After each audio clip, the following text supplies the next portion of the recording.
He- Hello, my fellow members of Boston Sports Nation. Welcome to another edition of the Road Podcast.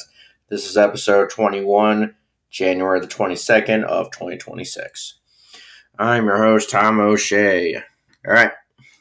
So, pretty fun game for the Boston Bruins. They scored 3 goals in like 54 seconds. Vegas almost kind of gave us a scare in the third quarter, but in the end, Bruins held on, and we are now 4-3 victors. We improved to 20-20-2. Yeah, let's get into it.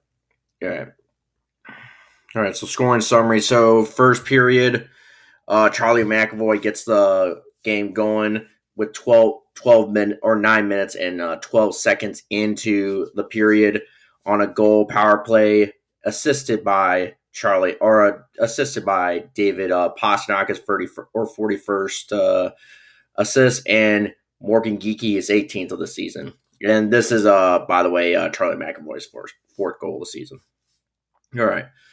Then, literally a few seconds some seconds later, Elias Lindholm got his ninth goal of the season on another power play, also assisted by David Pastrnak, his 42nd of the season, and then Morgan Geekie also his 19th of the season. Wow, I didn't see that. That is an interesting stat. All right.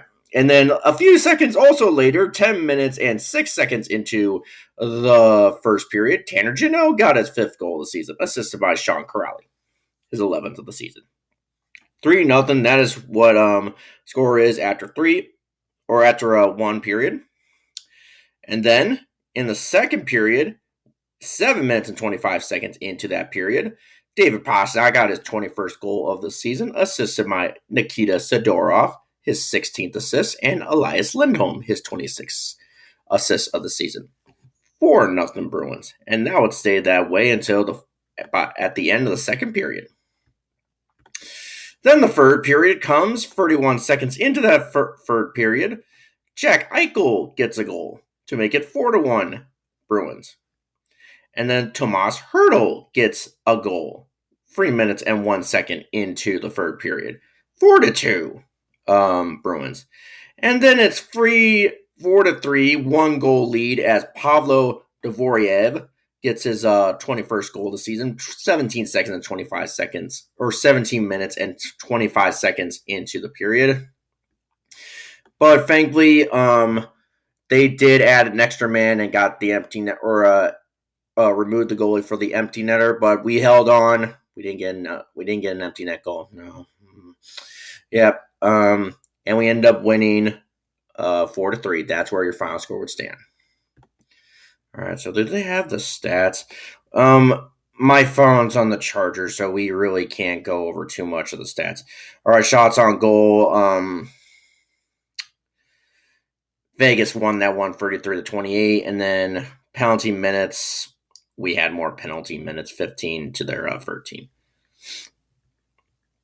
All right, so I'm looking at ESPN's. All right, so the stars of the game, it was, David Pastrnak. He had 1 goal and 2 assists.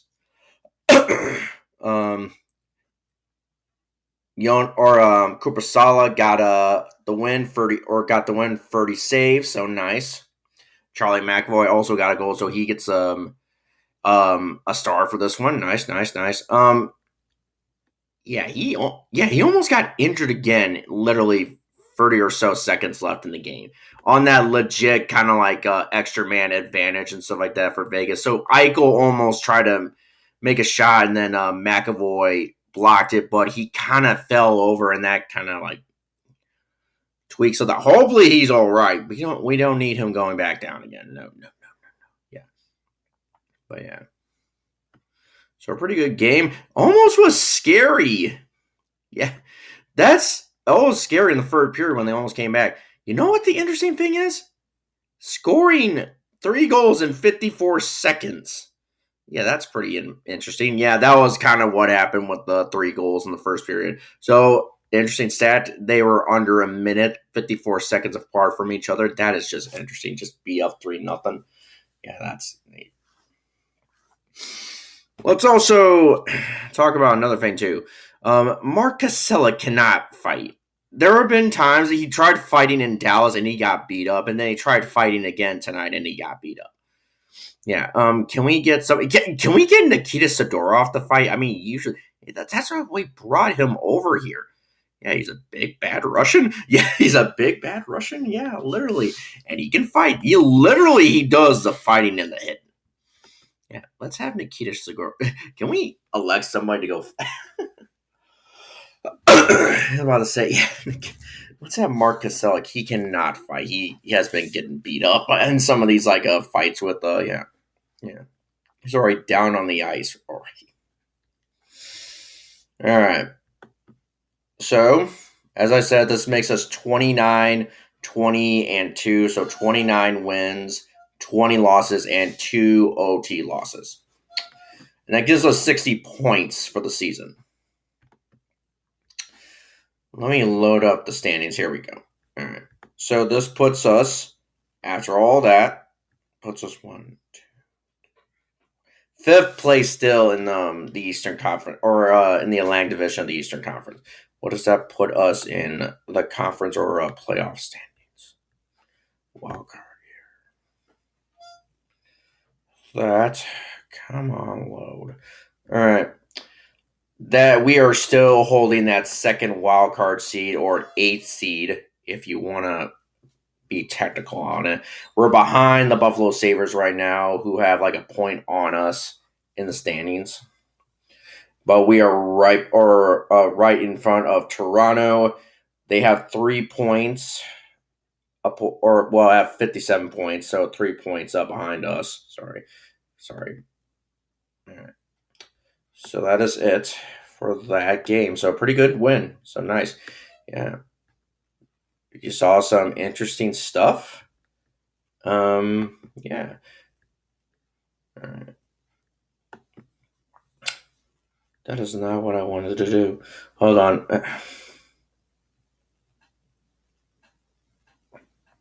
You know what? Yeah, well, this ESPN just is being dumb.